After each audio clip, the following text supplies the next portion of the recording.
قرآن پاک نے تعویل کی مذمت کی ہے۔ اور بابا جب آپ الرحمن علی العرش استویٰ کے وقت کہتے ہیں کہ قرآن پاک نے تعویل کی مذمت کی ہے، تو ان 7 آیات میں آپ تعویل کس منہ سے کرتے ہیں اور آپ کس بنیاد پر تعویل کرتے ہیں؟ جب الرحمن علی العرش استویٰ ایک آیت میں تعویل نہیں ہو سکتی تو 7 آیات میں تعویل کیسے ہو سکتی ہے؟ بات سمجھ آئی؟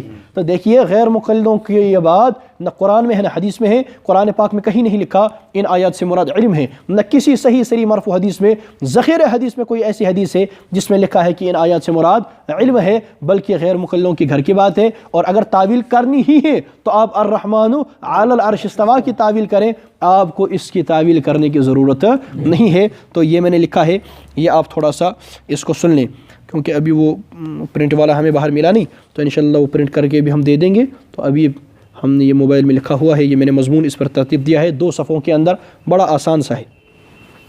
اللہ پاک موجود بلا مکان ہے، اللہ پاک موجود بلا جسم و مکان و جہت ہے، اللہ پاک ہر کسی کے ساتھ ہیں۔ دلائل از قرآن پاک، نمبر 1 سورۃ بقرہ آیت نمبر 115، نمبر 2 سورۃ بقرہ آیت نمبر 186، نمبر 3 سورۃ نساء آیت نمبر 126، نمبر 4 سورۃ انعام آیت نمبر 3، نمبر 5 سورۃ حدید آیت نمبر 4، اور نمبر 6 سورۃ مجادلہ آیت نمبر 7، اور نمبر 7 ان اللہ معنا، اللہ پاک ہمارے، بے شک اللہ پاک ہمارے ساتھ ہیں۔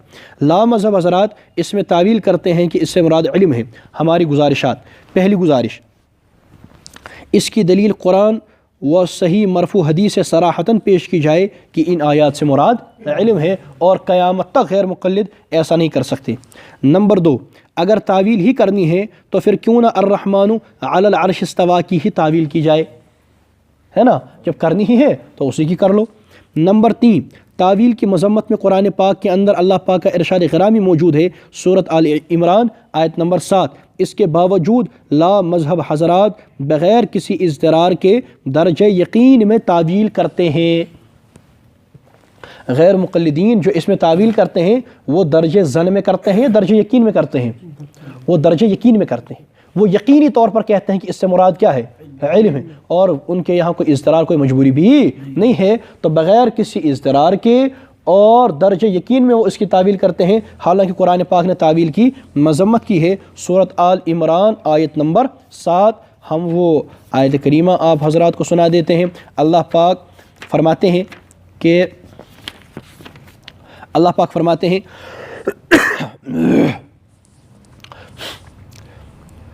هو الذي أنزل عليك الكتاب منه آيات محكمات هن أم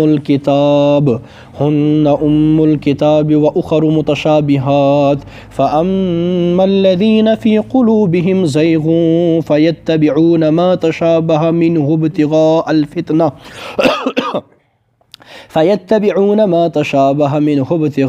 الفتنة وابتغاء تأويله وما يعلم تأويله إلا الله والراسخون في العلم يقولون آمنا به كل من عند ربنا وما يذكر إلا أولو الألباب۔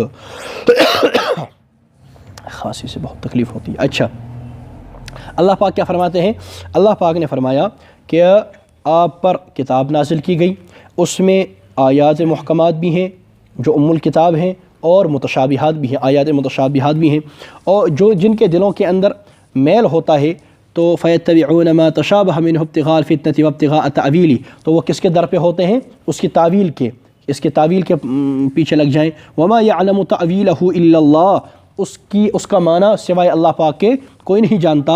والراسخون فی العلم یقولون آمنا به کل من عند ربنا، اور جو علم میں راسخ ہوتے ہیں، علم میں پختہ ہوتے ہیں، وہ کیا کہتے ہیں؟ وہ کہتے ہیں ہم نے ان پر ایمان لایا، اور کل من عند ربنا یہ کس کی طرف سے ہے؟ اللہ کی طرف سے ہے۔ وما یذکر الا اولو الالباب، تو جو راسخون فی العلم ہوتے ہیں وہ کیا کہتے ہیں؟ جو راسخ فی العلم ہوتا ہے وہ کہتا ہے ہم نے اس پر ایمان لایا، اور اس کے معنی کو تفویض کس کی طرف کر دیتا ہے؟ اللہ کی طرف، اور جس کے دل میں میل ہوتا ہے وہ اس کی تعویل کے در پہ آ جاتا ہے۔ تو دیکھیے قرآن پاک نے تعویل کی مذمت بیان کر دی۔ غیر مقلدین درجہ یقین میں اس کی تعویل کرتے ہیں، جب الرحمن علی العرش استویٰ کی بات آئے وہاں یہ آیت پڑھ دیتے ہیں، اور خود اتنی آیات کے اندر کیا کرتے ہیں؟ تعویل کرتے ہیں۔ یہ ان کی عجیب ستم ظریفی ہے۔ تو دیکھیے غیر مقلدین درجہ یقین میں تعویل کرتے ہیں، اور ہمارا موقف اس میں کیا ہے؟ ہمارا موقف تفویض کا ہے۔ کیا ہے؟ تفویض۔ ہمارے متقدمین اہل سنت کا موقف تفویض کا ہے کہ ہم اس کا معنی کسی طرف لوٹا دیتے ہیں؟ اللہ کی طرف۔ ہمیں ہمارا ایمان ہے اللہ پاک کی صفات پر، اور ہم ان کو مانتے ہیں، ہم ان کا اس بات کرتے ہیں، ہاں جو ان کا معنی ہے وہ ہم اللہ کی طرف تفویض کر دیتے ہیں جو اللہ کے شایع نشان ہوں۔ ہاں اتنا ہمیں پتہ ہے کہ اس کا وہ معنی ہے جو مخلوق کے مشابہ نہیں ہے، یہ تفویض۔ اور جہاں تک متاخرین کی بات ہے کہ بعض غیر مقلدین کہہ دیتے ہیں کہ آپ کے متاخرین نے تعویل کی ہے، تو دیکھیے متاخرین نے جب تعویل کی تو انہوں نے درجہ یقین میں نہیں کی تھی، درجہ ظن میں کی تھی، اور نمبر 2 وہ بھی اضطرار میں کی تھی۔ اس کی انشاءاللہ بحث آگے آئے گی، انشاءاللہ اللہ پاک نے زندگی رکھی وہ میں کروں گا، وہ مجھے ابھی بحث کرنی نہیں، آئندہ اللہ پاک نے زندگی رکھی اس پر بات کریں گے۔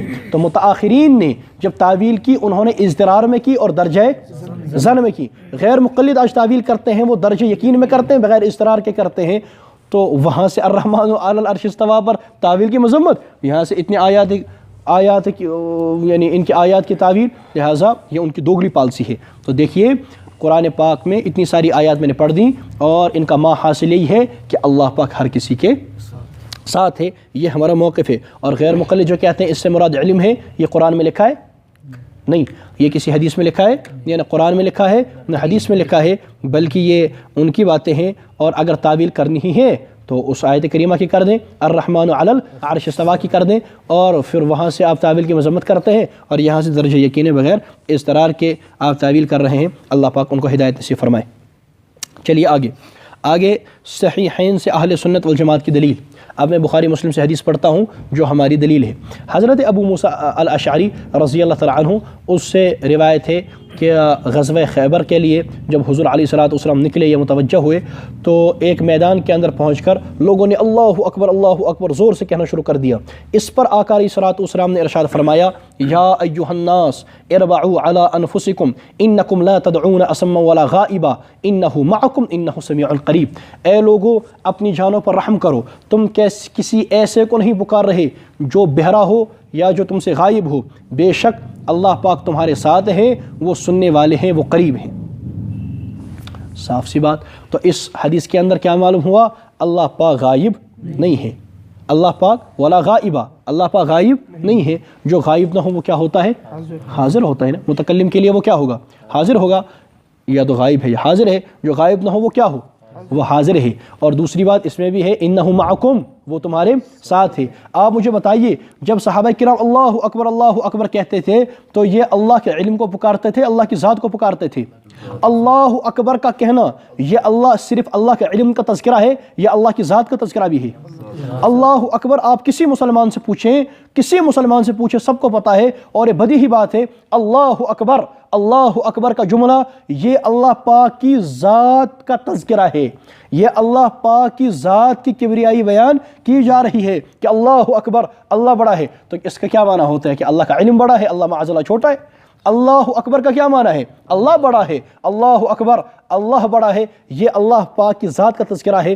اس وقت نبی علیہ الصلوۃ والسلام نے فرمایا تم کسی ایسے کو نہیں پکار رہے جو تم سے غائب ہو، بلکہ وہ تمہارے ساتھ ہے، وہ سننے والا قریب ہے۔ معلوم ہوا اللہ پاک غائب نہیں، بلکہ اس کا سیدھا سا نتیجہ ہے اللہ پاک حاضر ہے۔ اور دوسری بات پتہ چلی اللہ تمہارے ساتھ ہے، اللہ سننے والے، اللہ قریب ہے۔ یہ حدیث بخاری میں بھی ہے اور مسلم میں بھی ہے۔ تو سنیے صحیحین سے اہل سنت والجماعت کی دلیل۔ صحیحین کس کو کہتے ہیں؟ بخاری مسلم صحیحین۔ حضرت ابو موسیٰ الاشعری رضی اللہ تعالیٰ عنہ روایت کرتے ہیں کہ جب حضور صلی اللہ علیہ وسلم غزوہ خیبر کی طرف نکلے یا متوجہ ہوئے تو لوگ ایک میدان میں پہنچے اور انہوں نے زور سے اللہ اکبر کہنا شروع کر دیا۔ اس پر آپ صلی اللہ علیہ وسلم نے ارشاد فرمایا، یا ایھا الناس اربعوا علی انفسکم انکم لا تدعون اصما ولا غائبا انہ معکم انہ سمیع قریب۔ صحیح بخاری شریف، صحیح مسلم شریف وغیرہ۔ ترجمہ، اے لوگو اپنی جانوں پر رحم کرو، تم کسی ایسے کو نہیں پکار رہے جو بہرا ہو یا غائب ہو، بے شک وہ تمہارے ساتھ ہے، سننے والا ہے، قریب ہے۔ اس صحیح حدیث پاک سے معلوم ہوا کہ اللہ پاک غائب نہیں ہے، اور جو غائب نہ ہو وہ متکلم کے لیے حاضر ہی ہوا کرتا ہے، اور اللہ پاک قریب ہیں نہ کہ دور، جیسا کہ لا مذہب حضرات کا نظریہ ہے کہ اللہ پاک دور ہیں. وہ کہتے ہیں نا غیر مقلدین کا نظریہ کیا ہے؟ اللہ پاک دور ہیں، اللہ پاک دور ہے صرف اور صرف عرش پر. غیر مقلدوں کا نظریہ کیا ہے؟ اللہ پاک صرف اور صرف عرش پر ہے. حالانکہ حدیث پاک میں، اس حدیث پاک میں بھی صاف آیا کہ انہ معکم انہ سمیع قریب، اللہ تو سننے والا ہے، اللہ قریب ہے. غیر مقلد قرآن پاک کے بھی خلاف، لا مذہب بخاری کے بھی خلاف، اور وہ مسلم شریف کے بھی خلاف، بخاری شریف کے بھی خلاف اور مسلم شریف کے بھی خلاف. چلیے آگے. تو اس پر لا مذہب حضرات کا موقف، آگے چلیے. لا مذہب حضرات کا موقف، اللہ پاک صرف اور صرف عرش پر ہے. یہ کن کا موقف ہے؟ سنی ہماری گزارشات. پہلی، قرآن پاک میں ایسی ایک بھی آیت کریمہ نہیں ہے جس میں لکھا ہو کہ اللہ پاک صرف اور صرف عرش پر ہے. پورے قرآن پاک میں یہ میرے سامنے رکھا ہوا ہے، غیر مقلد دکھا دیں ایک آیت کریمہ نکال کر کے رکھیں غیر مقلدین جس میں لکھا ہو کہ اللہ پاک صرف اور صرف عرش پر ہے. قیامت تک ایسی کوئی آیت پیش نہیں ہو سکتی. نمبر دو، ذخیر حدیث میں ایسی ایک بھی صحیح سری مرفوع حدیث نہیں ہے جس میں لکھا ہو کہ اللہ پاک صرف اور صرف عرش پر ہے. تمام ذخیر حدیث میں ایسی ایک حدیث بھی نہیں ہے جس میں لکھا ہو کہ اللہ پاک صرف اور صرف عرش پر ہے. قرآن پاک کی ایک آیت کریمہ بھی نہیں ہے اور ذخیر حدیث میں ایک حدیث بھی موجود نہیں ہے. جب آپ غیر مقلدین سے گفتگو کریں، غیر مقلدوں سے بات کریں، ان سے کہیں تمہارا موقف کیا ہے، وہ کہیں گے اللہ عرش پر ہے. اپنا آدھا موقع بیان کرتا ہے، ڈرتے کیوں ہو موقع بیان کرنے سے؟ غیر مقلدوں سے کہیں بھائی جب تم ہو، تمہارے پاس کچھ ہے، تم اپنا پورا موقع بیان کرنے سے ڈرتے کیوں ہو؟ تمہارا موقف ہے اللہ پاک صرف اور صرف عرش پر ہے، پورا موقع بیان کر. اگر تمہارے پاؤں مضبوط ہیں پورا موقع بیان کر، اللہ پاک صرف اور صرف عرش پر ہے. وہ کہے گا، اگر ہوگا تھوڑی سی اس کو اپنے موقف کی کچھ غیرت آ گئی تو کہے گا اللہ پاک صرف اور صرف عرش پر ہے. جب اس نے کہہ دیا اللہ پاک صرف اور صرف عرش پر ہے، اس سے مطالبہ کرنا ہے قرآن پاک کی ایک آیت کریمہ پیش کر، محمد مصطفیٰ صلی اللہ علیہ وسلم کی ایک صحیح سری مرفوع حدیث پیش کر جس میں لکھا ہو کہ اللہ پاک صرف اور صرف عرش پر ہے. قیامت آ جائے گی، غیر مقلد نہ ایسی آیت پیش کر سکتا ہے نہ ایسی صحیح حدیث پیش کر سکتا ہے. حتیٰ یلج الجمل فی سم الخیاط، قیامت تک ایسی کوئی آیت کریمہ، ایسی کوئی حدیث پاک پیش نہیں ہو سکتی جس میں غیر مقلدوں کے اس موقف کی آبیاری کی گئی ہو، وہ موجود ہو. اچھا، کمال کی بات یہ ہے کہ آج کے زمانے میں لا مذہب غیر مقلدین سب سے زیادہ جو بحث کرتے ہیں اسی موضوع پر کرتے ہیں، اللہ کہاں. اور کمال کی بات یہ ایسا موضوع ہے جس میں غیر مقلدوں کے پاس ایک آیت بھی نہیں ہے، نہ ایک حدیث ہے. عجیب مصیبت. سب سے زیادہ بحث کس پر کرتے ہیں؟ اسی موضوع پر. اور یہ وہ موضوع جس پر غیر مقلدوں کے پاس نہ ایک آیت نہ ایک حدیث، کوئی نہیں. ایک آیت، ایک. ان سے کہے نا، ان سے کہیے گا ایک بس ایک. جیسے وہ پہلے وہ کیا کہا کرتے تھے ہمارے لوگوں سے، ایک ہے. ان سے کہیے ایک، بس ایک بس ایک آیت حدیث، ایک آیت حدیث جس میں لکھا ہو اللہ پاک صرف اور صرف عرش پر. ایک، اس کے علاوہ کچھ نہیں، بس ایک. صرف قرآن پاک کی ایک آیت یا ایک صحیح سری مرفوع حدیث نہیں ہے بھائیا، نہیں ہے. سب گھوٹالہ ہے، گھوٹالہ در گھوٹالہ. کچھ بھی نہیں ہے. اچھا، جب کچھ بھی نہیں ہے تو پھر وہ اتنا شور کیوں کرتے ہیں؟ اچھا، شور کیوں کرتے ہیں؟ تو اب کچھ نہ کچھ دکھانا ہے نا، دھوکہ کسی نہ کسی چیز سے دینا ہے. تو اب دیکھیے وہ دھوکہ کن کن چیزوں سے دیتے ہیں، ان کی میں مختصر طور پر بات کر دیتا ہوں چند منٹوں کے اندر تاکہ بات کچھ صاف ہو جائے. پہلے وہ آیت پڑھیں گے الرحمن علی العرش استوى. ٹھیک، یہ دیکھو ثابت ہو گیا کہ جی کیا ثابت ہو گیا؟ کچھ بھی نہیں. ٹھیک، آیت کا معنی کیا ہے؟ رحمان عرش پر مستوی ہوئے، رحمان عرش پر. تو اس میں کہاں لکھا ہے کہ اللہ پاک صرف اور صرف عرش پر ہے؟ یہ کہاں لکھا؟ الرحمن علی العرش استوى الگ چیز ہے اور غیر مقلدوں کا موقف الگ چیز ہے. الرحمن علی العرش استوى، اللہ پاک رحمان عرش پر مستوی ہوئے، اور غیر مقلدوں کا موقف ہے اللہ پاک صرف اور صرف عرش پر ہے. یہ صرف اور صرف عرش پر ہے، یہ الرحمن علی العرش استوى سے کیسے ثابت ہوگا؟ یہ الگ چیز ہے. اور تمہارا موقف، تمہیں یہ نہیں دکھانا ہے کہ رحمان عرش پر مستوی ہوئے، تمہیں یہ دکھانا ہے کہ اللہ پاک صرف اور صرف عرش پر ہے، اور وہ کہیں نہیں لکھا ہے. الرحمن علی العرش استوى، اور ہم اس کا انکار نہیں کرتے۔ دیکھیے جب ہم نے کہا اللہ پاک ہر کسی کے ساتھ ہے، موجود بلا جسم و مکان و جہت ہے، تو وہ جگہ بھی شامل ہوئی یا نہیں ہوئی؟ وہ جگہ خود بخود شامل ہو گئی۔ کس کافر نے کہا کہ الرحمن عرش پر مستوی نہیں ہوئے؟ یہ آپ مجھے بتائیے جس نے اس آیت کریمہ کا صراحتاً انکار کیا ہو۔ نہیں، کوئی انکار نہیں کرتا، بلکہ ہم تمام آیات مانتے ہیں۔ دیکھیے اللہ کا قرآن کہتا ہے رحمان عرش پر مستوی ہوئے، ہم مانتے ہیں۔ وہی اللہ کا قرآن کہتا ہے وَهُوَ اللَّهُ فِي السَّمَاوَاتِ وَفِي الْأَرْضِ، اللہ آسمانوں میں، ہم نے کہا آسمانوں میں ہے۔ قرآن نے کہا زمینوں میں، ہم نے کہا زمینوں میں۔ اللہ قرآن نے کہا تم جہاں کی طرف دیکھو گے وہاں اللہ ہی اللہ، ہم نے مانا۔ قرآن نے کہا وہ ہر کسی چیز کو محیط، ہم نے مانا۔ قرآن نے کہا کہ وہ قریب ہے، ہم نے مانا۔ قرآن پاک نے کہا 3 ہوتے ہو، چوتھا ہوتا ہے، 5 ہوتے ہو، چھٹا ہوتا ہے، جہاں ہوتے ہو، جتنے ہوتے ہو تمہارے ساتھ ہوتا ہے۔ قرآن نے کہا وَهُوَ مَعَكُمْ أَيْنَمَا كُنْتُمْ، قرآن پاک نے اتنی باتیں کہہ دیں تو قرآن پاک ان اللہ معنا، اللہ پاک ہمارے ساتھ ہے، یہ تمام چیزیں قرآن پاک نے کہہ دی۔ ہم ان تمام آیات کو مانتے ہیں۔ الرحمن علی العرش استوى کو بھی مانتے ہیں ہم، وَهُوَ اللَّهُ فِي السَّمَاوَاتِ وَفِي الْأَرْضِ کو بھی مانتے ہیں ہم، وَلِلَّهِ الْمَشْرِقُ وَالْمَغْرِبُ فَأَيْنَمَا تُوَلُّوا فَثَمَّ وَجْهُ اللَّهِ کو بھی مانتے ہیں ہم، وَإِذَا سَأَلَكَ عِبَادِي عَنِّي فَإِنِّي قَرِيب کو بھی مانتے ہیں ہم، وَهُوَ مَعَكُمْ أَيْنَمَا كُنْتُمْ کو بھی مانتے ہیں ہم، مَا يَكُونُ مِن نَجْوَى ثَلَاثَةٍ إِلَّا هُوَ رَابِعُهُمْ وَلَا خَمْسَةٍ إِلَّا هُوَ سَادِسُهُمْ وَلَا أَدْنَى مِن ذَلِكَ وَلَا أَكْثَرَ إِلَّا هُوَ مَعَهُمْ أَيْنَمَا كَانُوا اس کو بھی مانتے ہیں ہم، إِنَّ اللَّهَ مَعَنَا کو بھی مانتے ہیں ہم، وَكَانَ اللَّهُ بِكُلِّ شَيْءٍ مُحِيطًا کو بھی مانتے ہیں ہم، ان تمام آیات کو مانتے ہیں۔ غیر مقلدین الرحمن علی العرش استوى کا نام لے کر ان بقیہ آیات کا انکار کرتے ہیں، ٹھیک ہے نا؟ تو الرحمن علی العرش استوى سے غیر مقلدوں کا موقف ہرگز ثابت نہیں ہو سکتا۔ یہ آیت کریمہ الگ چیز ہے اور غیر مقلدوں کا موقف الگ چیز ہے۔ غیر مقلدوں کا موقف یہ ہے کہ اللہ صرف اور صرف عرش پر ہے، یہ الرحمن علی العرش استوى سے ثابت نہیں ہو۔ اس کا کس نے انکار کیا؟ تم دکھاؤ رحمان یعنی اللہ پاک صرف اور صرف عرش پر ہے، یہ کہاں لکھا ہے؟ تو میں نے اس پہ لکھا ہے کہ معلوم ہوا کہ لا مذہب حضرات کا یہ دعویٰ قرآن و حدیث سے باہر ہے۔ لا مذہب حضرات قرآن کریم کی ایک آیت کریمہ الرحمن علی العرش استوى پڑھ کر لوگوں کو دھوکہ دیتے ہیں کہ دیکھو ہمارا موقف قرآن پاک میں ہے۔ ہماری گزارشات: نمبر 1، لا مذہب حضرات کا موقف ہے کہ اللہ پاک صرف اور صرف عرش پر ہیں، جبکہ اس آیت کریمہ میں ایسی کوئی بھی بات نہیں کہی گئی۔ نمبر 2، لا مذہب حضرات ہماری پیش کردہ 6 آیات میں تعویل کرتے ہیں، بلکہ میں نے 7ویں بھی کہہ دی، ان میں تعویل کرتے ہیں۔ تو پھر اس ایک آیت میں تعویل کیوں نہیں ہو سکتی؟ او بھائی جب ان آیات کے اندر تعویل ہو سکتی ہے تم کرتے ہو، تو اس ایک آیت میں تعویل کیوں نہیں ہوگی؟ اس کی کون سی وجہ ہے؟ نمبر 3، یہ آیت کریمہ ہرگز ہمارے موقف کے خلاف نہیں ہے، کیونکہ جب ہم نے کہا اللہ پاک بغیر کسی ایک مخصوص جگہ میں ہونے کے موجود ہیں تو اس میں عرش بھی شامل ہو گیا۔ الحمدللہ، یہ آیت کریمہ ہمارے خلاف ہم تمام آیات کو مانتے ہیں۔ ہاں غیر مقلدین اس آیت کو لے کر کے ان دیگر آیات کا انکار کرتے ہیں، ہم اس آیت کا انکار نہیں کرتے۔ غیر مقلدین اس کے نام پر دیگر آیات کا انکار کرتے ہیں۔ جب ہم نے کہا موجود بلا جسم و مکان و جہت، تو اس کے اندر جو عرش کی یہ جگہ ہے یہ بھی خود بخود شامل ہو گئی۔ ہاں ہم اس جگہ میں اللہ پاک کو مخصوص نہیں مانتے، کیونکہ پھر اللہ پاک کو مقید ماننا پڑے گا، جہت فوق محتاج ماننا پڑے گا، جو اللہ پاک کی صمدیت کا انکار ہے۔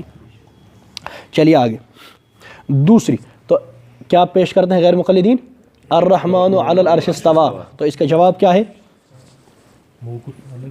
غیر مقلدوں کا موقف ہی دوسری چیز ہے، یہ اسے ثابت ہی نہیں ہو سکتا۔ اور نمبر 2، جب ان آیات میں وہ تعویل کرتے ہیں اس میں کیوں نہیں کر سکتے؟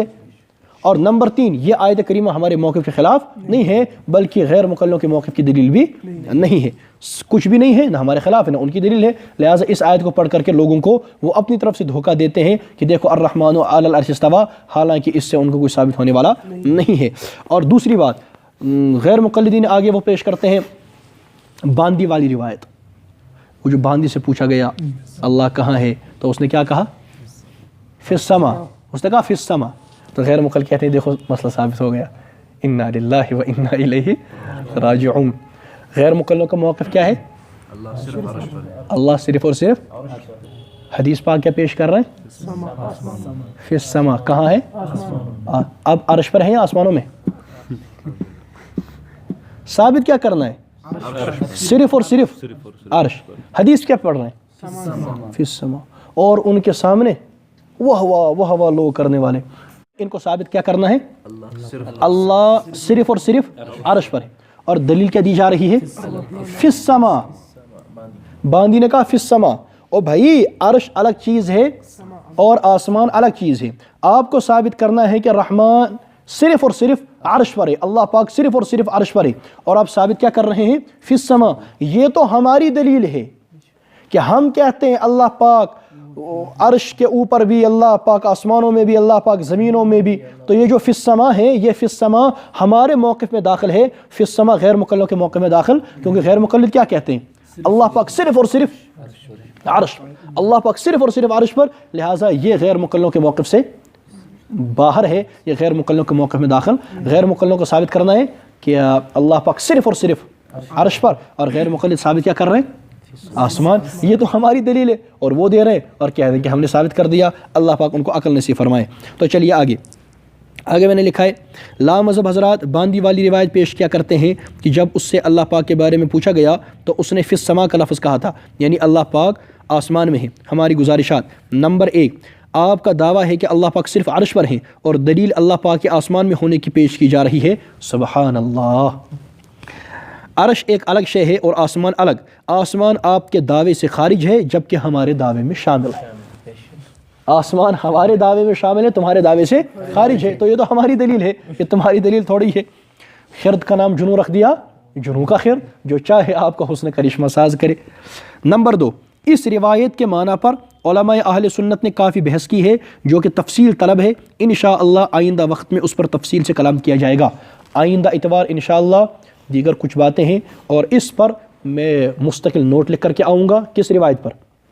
اس باندی والی روایت پر. آئندہ اس پر میں انشاءاللہ آئندہ اتوار تفصیل سے گفتگو کروں گا تاکہ بات اور کھل جائے. یہ بہت اہم موضوع ہے اور غیر مقلد اس پر بہت لوگوں کو گمراہ کر رہے ہیں, تاکہ اس پر اور کھل کر کے بات آ جائے. تو فی الحال اتنی بات یاد رہی, فی السما سے غیر مقلدوں کا موقف ثابت, ان کو ثابت کرنا ہے صرف اور صرف عرش پر, اور وہ ہمارے موقف کی دلیل پیش کرتے ہیں. یہ تو ہماری دلیل ہے, اس سے ہمارا موقف ثابت ہو رہا ہے اور آئندہ انشاءاللہ اس پر اور کلام کیا جائے گا.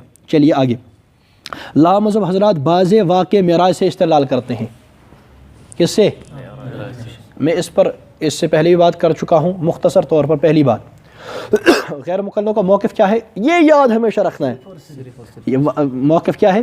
صرف اور صرف عرش پر. غیر مقلد ثابت کر کے دیں صحیح سری مرفوع حدیث سے کہ رسول پاک علیہ الصلوۃ والسلام معراج کی رات عرش پر گئے تھے. ثابت کر کے دیں. جبکہ ان کے توصیف الرحمن صاحب کی تقریر میں نے سنی, وہ صاف انکار کرتے ہیں کہ رسول پاک علیہ الصلوۃ والسلام عرش پر نہیں گئے. کتنے منہ ہیں تمہارے؟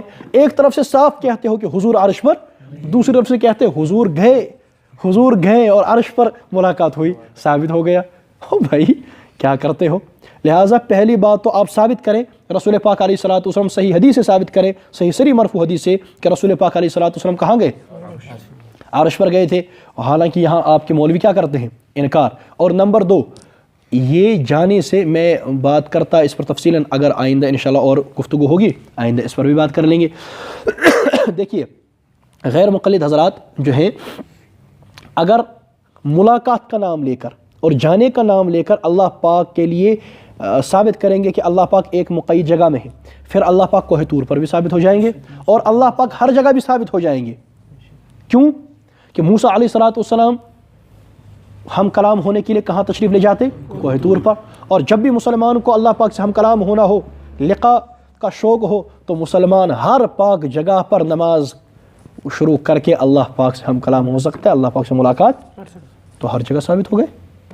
سمجھ آئی؟ تو واقع معراج سے آپ کی دال گل نہیں سکتی. آپ پہلے ثابت کر کے دیں کہ عرش پر گئے تھے, اور بقیہ پھر نہیں وہاں کیوں لے گئے, تو آئندہ میں اس پر تفصیل سے بات کروں گا. اس پر پیچھے ہوئی بھی ہے, سوشل میڈیا پر موجود بھی ہے, آئندہ اور بھی انشاءاللہ کر لیں گے. فی الحال میں اتنی باتیں کہتا ہوں جتنی میں نے اس میں لکھی ہے مختصر طور پر. لا مذہب حضرات بعض واقع معراج سے استدلال کرتے ہیں. ہماری گزارشات: نمبر 1, لا مذہب حضرات واقع معراج میں حضور صلی اللہ علیہ وسلم کے عرش پر جانے کی صحیح سری مرفوع حدیث سنائیں, جبکہ ان کے مولوی صاف کہتے ہیں کہ حضور صلی اللہ علیہ وسلم معراج کی رات عرش پر نہیں گئے. یہ ان کے وہ مولوی کہتے ہیں. نمبر 2, لا مذہب حضرات اگر ملاقات کا نام لے کر اللہ پاک کے کسی ایک جگہ میں مقید ہونے کو ثابت کرتے ہیں, اچھا تو پھر اللہ پاک کا کوہ طور پر بلکہ ہر جگہ ہونا بھی ثابت ہو جائے گا, کیونکہ حضرت موسیٰ علیہ السلام اللہ پاک سے ہم کلام ہونے کے لیے کوہ طور پر تشریف لے جاتے تھے, اور ہر مسلمان اللہ پاک سے ہر پاک جگہ نماز کے ذریعے ملاقات کر سکتا ہے اور کرتا ہے. بات سمجھ آئی؟ تو اس سے بھی ہمارا ہی موقف ثابت ہوگا، تمہارا موقف ثابت نہیں ہوگا۔ چلیے آگے، لا مذہبوں کا وسوسہ اور ڈھکوسلا کہ اگر اللہ پاک ہر جگہ ہیں تو کیا گندی جگہوں میں بھی ہیں؟ یہ ہے نا، دلچا اللہ پاک ہوتے، دلچا اللہ پاک یہ ہے، اس کو دلیل نہیں کہتے، اس کو کیا کہتے ہیں؟ اس کو ڈھکوسلا کہتے ہیں، اس کو وسوسہ کہتے ہیں۔ وسوسوں اور ڈھکوسلوں سے عقیدے ثابت نہیں ہوا کرتے، نظریے ثابت نہیں ہوا کرتے۔ تو غیر مقلدوں کا جو ڈھکوسلا ہے اور ان کا یہ جو وسوسہ ہے، مختصر طور پر اس کے بارے میں سنیں۔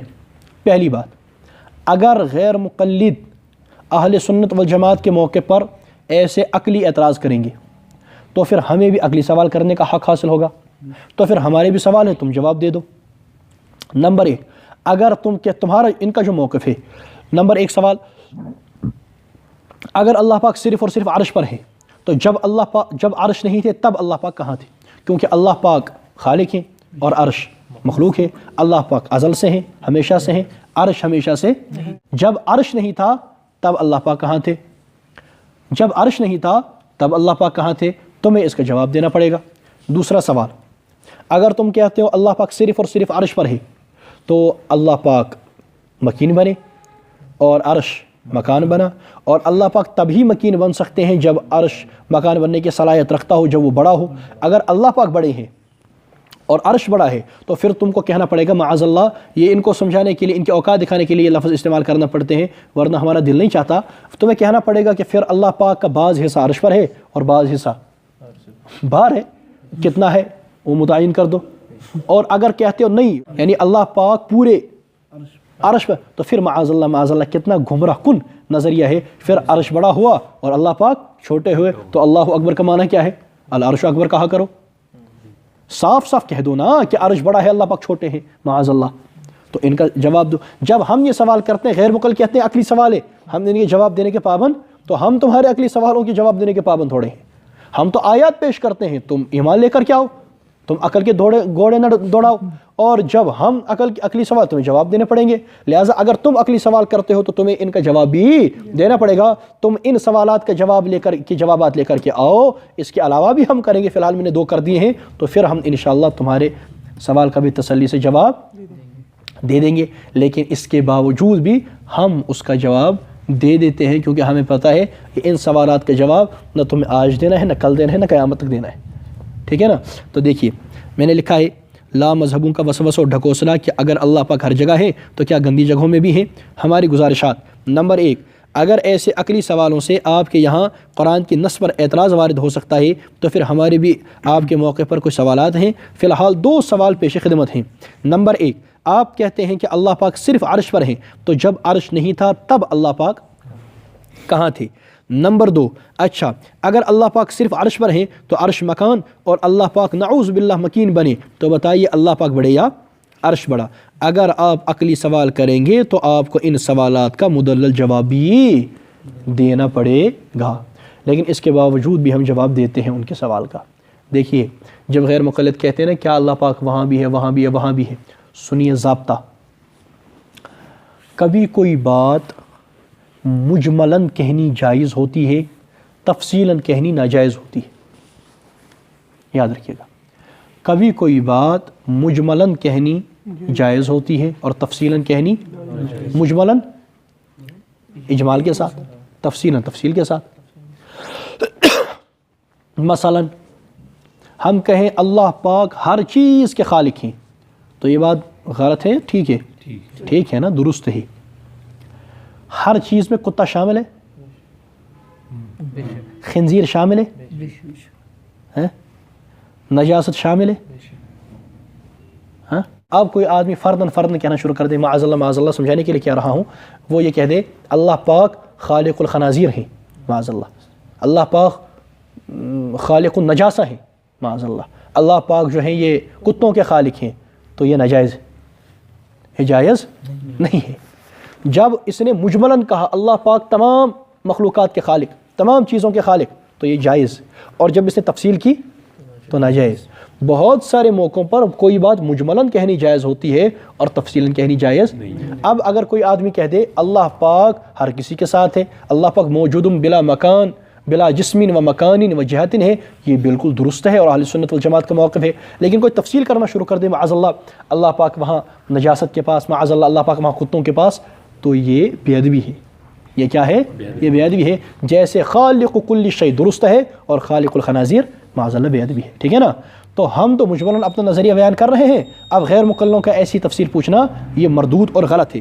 تو دیکھیے میں نے کیا کہا، بعض اوقات کوئی بات کہنی مجملاً کہنی جائز ہوتی ہے اور تفصیل ناجائز۔ جیسے کوئی شخص کہے کہ اللہ پاک ہر چیز کے خالق ہیں تو یہ بات بالکل درست ہے، مگر اس کے لیے یہ کہنا جائز نہیں کہ اللہ پاک کتوں اور نجاست کے خالق ہیں معاذ اللہ، اگرچہ یہ بھی لفظ ہر چیز میں داخل ہیں، اگرچہ یہ بھی لفظ ہر چیز میں داخل ہیں، مگر ان کا نام لے کر ایسا کہنا جائز نہیں ہے۔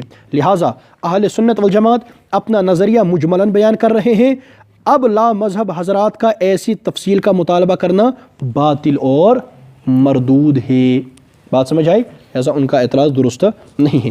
آگے حضرت امام اعظم ابو حنیفہ رحمۃ اللہ علیہ کا موقف، امام صاحب رحمۃ اللہ علیہ کا موقف کیا ہے؟ تعالی عن الحدود، اللہ پاک حدود سے پاک ہیں۔ یہ کہاں لکھا ہے؟ عقیدہ تحاویہ میں۔ عقیدہ تحاویہ کے شروع میں لکھا ہے یہ وہ عقائد ہیں اہل سنت والجماعت کے، امام اعظم ابو حنیفہ کے، امام ابو یوسف کے، امام محمد رحمۃ اللہ تعالیٰ علیہم اجمعین کے، امام تحاوی رحمۃ اللہ تعالیٰ علیہ کے عقائد۔ تو ہمارے تینوں اماموں کا عقیدہ، امام اعظم ابو حنیفہ رحمۃ اللہ علیہ، امام ابو یوسف رحمۃ اللہ علیہ اور امام محمد رحمۃ اللہ تعالیٰ علیہ، ساتھ میں امام تحاوی رحمۃ اللہ تعالیٰ علیہ اور تمام اہل سنت والجماعت کا عقیدہ کہ تعالی عن الحدود، اللہ پاک حدود سے پاک ہیں، اور ہمارا ایمان عقیدہ تحاویہ پر ہے، اس کے متن پر ہے۔ یہ میں نے اس سے پہلے بھی کہا تھا، عقیدہ تحاویہ کی شرح کے نام سے جو اس کا رد پیش کیا جاتا ہے وہ اصل میں شرح نہیں ہے، بلکہ وہ عقیدہ تحاویہ کا رد لکھا گیا اور چالاکی سے اس کا نام کیا رکھا گیا؟ شرح رکھا گیا۔ وہ جو ابن ابی العز کی بتائی جاتی ہے، غیر مقلد خوب پھیلاتے ہیں، ابن ابی العز ایک گمراہ آدمی تھا اور اس کی شرح بالکل، وہ کتاب بڑی مردود ہے جس کو شرح کے نام پہ لکھا گیا، چال چلی گئی، وہ اصل میں عقیدہ تحاویہ کا رد لکھا گیا، نام کیا رکھا گیا؟ شرح۔ ہم رد کا نام لکھیں گے زیادہ پذیرائی نہیں ملے گی، شرح کے نام پر لوگ پڑھتے چلے جائیں گے اور ہمارا کام بھی ہوتا چلا جائے گا۔ تو میں نے اس سے پہلے بھی کہا مردود کتابیں غلط ہے، اسی لیے غیر مقلد اس کا نام لیتے ہیں۔ غیر مقلد عقیدہ تحاویہ کے پوسٹر چھاپتے ہیں، عقیدہ تحاویہ کو عنوان دیتے ہیں اور باتیں سناتے ہیں شرح عقیدہ تحاویہ کی۔ بلکہ مصیبت ان کے عبداللطیف الکندی صاحب، ان کی ایک کلپ میں نے سنی، اس میں کہتے ہیں امام ابو جعفر الطحاوی نے شرح عقیدہ تحاویہ لکھی ہے۔ کیا کہتے ہیں؟ امام ابو جعفر طحاوی نے شرح عقیدہ تحاویہ لکھی ہے، لعنت اللہ علی الکاذبین۔ اور شرح عقیدہ تحاویہ دیگر حضرات نے لکھی، مختلف لوگوں نے شرح لکھی، امام طحاوی نے کیا لکھی ہے؟ جس کو عقیدہ تحاویہ کہتے ہیں، اور عبارت کوئی اور پڑھ دیتے ہیں، کون؟ کندی صاحب۔ کتنا دھوکہ چلتا ہے! بھائی اللہ سے ڈرو، مرنا نہیں ہے، قبر میں نہیں جانا، آخرت میں پیش نہیں ہونا، لہٰذا عقیدہ تحاویہ پر ہم دستخط کرتے ہیں۔ اور میرے چیلنج بہت پہلے کا چیلنج ہے، اور میرے بہت پہلے کا اعلان ہے غیر مقلدوں کے لیے کہ غیر مقلد عقیدہ تحاویہ کے متن پر دستخط نہیں کریں گے۔ اگر کرتے ہیں، اگر تم سچ میں مانتے ہو، عقیدہ تحاویہ کے متن پر دستخط کرو جو امام طحاوی نے لکھا ہے، ٹھیک ہے نا؟ لیکن قیامت آ جائے گی، غیر مقلد زہر کا پیالہ پی سکتا ہے، عقیدہ تحاویہ کے متن پر دستخط نہیں کر سکتا۔ یہ دھوکہ چلتا ہے، گھور گھوٹالہ کہ عقیدہ تحاویہ کے نام پر شرح کا عقیدہ تحاویہ کی بات کی جاتی ہے، حالانکہ اصل مسئلہ عقیدہ تحاویہ کا ہے، وہ تو مردود اور غلط ہے، باطل ہے۔ تو امام ابو حنیفہ رحمۃ اللہ علیہ کا عقیدہ تعالی عن الحدود، اور غیر مقلدوں کا عقیدہ محدود فی المکان، وہ تو باغی ہیں ہر کسی چیز کے، اللہ پاک انہیں ہدایت نصیب فرمائے۔ اور امام اعظم ابو حنیفہ رحمۃ اللہ علیہ کا موقف تعالی عن الحدود، عقیدہ تحاویہ، اللہ پاک حدود سے پاک ہیں، اور الحمدللہ ہمارا بھی یہی موقف ہے، جبکہ لا مذہب حضرات اللہ پاک کو جہت فوق اوپر کی طرف کا محتاج بناتے ہیں معاذ اللہ۔ اسی لیے ہم کہتے ہیں کہ لا مذہب حضرات اللہ پاک کو صمد نہیں مانتے۔ لا مذہب غیر مقلدین کا فرقہ ایسا گمراہ فرقہ ہے جو کہ خدائے بے نیاز کو محدود فی المکان مانتا ہے، نعوذ باللہ۔ اللہ پاک انہیں ہدایت نصیب فرمائے اور ہم سب کو کلمہ ایمان والی موت نصیب فرمائے۔ تو یہ دو میں نے صفحے تیار کیے تھے مختصر طور پر، جن کا آج یہ درس ہوا ہے، تو یہ آ جائے گا، اگر باہر پرنٹ والا آ گیا ہو تو وہ کر دیں گے، اگر نہ آیا ہو تو پھر یہ گروپ میں آ جائے گا یا سوشل میڈیا پر آ جائے گا۔ تو فی الحال آپ اس ہفتے ایسے ہی دیکھ کر کے تیاری کر لیں، آگے انشاءاللہ ہم یہ بھی نکال کر کے لے آئیں گے اور اگلے نوٹس بھی نکال کر کے لے آئیں گے۔ آئندہ انشاءاللہ اسی سے متعلق اور گفتگو کریں گے، اور دیگر اور میں کچھ باتیں لکھ کر کے لاؤں گا جو اور اس کے لیے ضروری ہیں۔ اس کا خاص خیال رکھیں اور اس موضوع پر تیاری رکھیں۔ میں نے بتایا کہ عجب بات یہ ہے کہ غیر مقلدین اسی موضوع پر سب سے زیادہ آج بحثیں کرتے ہیں، حالانکہ اس موضوع پر نہ ان کے پاس ایک آیت ہے، نہ ان کے پاس ایک صحیح حدیث ہے۔ اللہ پاک ان کو ہدایت نصیب فرمائے، اور اللہ پاک ہم سب کے لیے جنت کا فیصلہ فرمائے، ہم سے راضی ہونے کا فیصلہ فرمائے، یار زندہ صحبت باقی، دین حنیف کا صحیح فہم نصیب فرمائے۔ وآخر دعوانا ان الحمد للہ رب العالمین۔ سبحان اللہ وبحمدہ، سبحانک اللہم وبحمدک، نشہد ان لا الہ الا انت ونستغفرک ونتوب الیک۔ سبحان ربک رب العزۃ عما یصفون، وسلام علی المرسلین والحمد للہ رب العالمین۔ سبيل الدموع سبيل مريح، تنهدى يا صاحي كي تستريح، وبث الدعاء الخفي الصريح، يسعك الفضاء الرحيم.